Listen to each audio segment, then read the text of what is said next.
पण मग काँग्रेस जर मोदींना शरण गेलेली असेल तर मग राहुल गांधी एवढा प्रचार कसा करतात? मग माझं म्हणणं असं आहे की नितीश कुमार ज्यांनी ही सुरुवात केली, why did he walk the way? त्यांनी असणारं वॉक करताना असणारं काँग्रेसला ब्लेम केलं.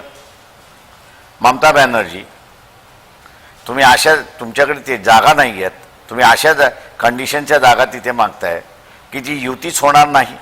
ते ह्याच्यामध्ये तुम्हाला असणारं उत्तर प्रदेशमध्ये अखिलेशने सांगितलं एवढ्या घ्यायच्या असेल तर घ्या, नाही तर घेऊ नका. त्याच्यावरचा निर्णय कोण देते?